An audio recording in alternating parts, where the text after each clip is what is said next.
போல நமக்குள்ள பகவான் ஸ்திரமான பக்தியை கொடுக்கணும்.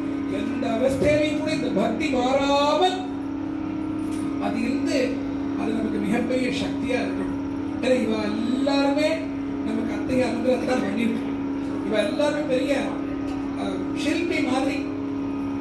ஒரு கோயிலுக்கு வெளியில வாசப்படியா இருந்த சிலை, ஸ்தம்பமா இருந்த கல்லு, உள்ள தேவதா மூர்த்தியா இருந்த கல் எல்லாமே பேசறதுக்கு ஆரம்பிச்சுதான். அப்ப வெளியில இருக்கக்கூடிய அந்த கல்லு, ஸ்தம்பமா இருக்கிற கல்லு, தேவதா மூர்த்தியா இருக்கக்கூடிய அந்த கல்லை பார்த்து கல்லே கல்லே நாம் இன்னொரு கூட ஒரே வம்சத்துக்கு தானே சேர்ந்திருக்கோம். ஆனா பாருங்க என்னுடைய ஸ்திதியை பாரு. வாசப்படி சொல்லிட்டு என் தலைமையிலேயே தேங்காய் உடைக்கிறா, தீபத்தை ஏத்துறா, எண்ணெய் இருந்ததுன்னா என் மேலேயே தொடச்சிட்டு போயிடுறா.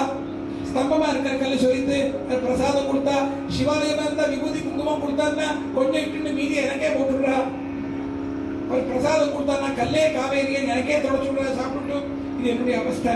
ஆனா உனக்கு பிரதிதினம் அபிஷேகம் என்ன, அலங்காரம் என்ன, ஆராதனை என்ன, அந்த ஷட்ரசோபேதமான நிவேதனம் என்ன, இதெல்லாம் நடக்கிறது. இது நியாயமா? நம்ம ஒரே கல்லு தானே, ஏன் இந்த டிஃபரன்ஸ் அப்படின்னு சொல்லி கேட்க, உங்க தேவதா மூர்த்தி அப்படின்னு கல்லு சொல்லித்தா நீ சொல்றது சத்தியம் தான். ஆனா அந்த சிற்பி உங்க ரெண்டு பேருக்கு ஏதாவது ஒரு நல்ல ரூபம் கொடுக்கணும்னு சொல்லி நினைச்சேன்னா அதுக்கா அவங்களுக்கு ரூபம் கொடுக்கறதுக்கு ரொம்ப பிரயத்னம் பண்ணான். அவங்களை பிரயத்னம் பண்ணும்போது நீ ஒரு கொஞ்சம் தான் சககரிச்ச. வாசப்படியை பார்த்து சொல்லி நீ கொஞ்சம் தான் சககரிச்ச, உன்னை வாசப்படியா மட்டும்தான் பண்ண முடிச்சது.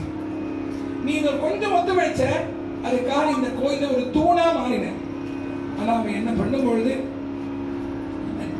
இந்த ரூபத்துடைய பீட்டத்தை பண்ணணும் அடிச்சான், இந்த ரூபத்துடைய பாரத்தை பண்ணணும் அடிச்சான், அதுடைய மேல்பாகம் பண்ணணும், இடுப்பு பண்ணணும், இன்னும் மேல்பாகம் பண்ணணும், முகமண்டலம் பண்ணணும், கிரீடம் பண்ணணும், கண் பண்ணணும், செவி பண்ணணும், மூக்கு பண்ணணும், அதரம் பண்ணணும் அப்படின்னு அடிச்சா அடிச்சா அடிச்சா அடிச்சா அது லட்ச தடவை அடிச்சானோ கோடி தடவை அடிச்சானோ அவன் எத்தனை அடிச்சாலும் கூட நான் ரொம்ப ரொம்ப தாழ்மையுடன் இருந்தேன்.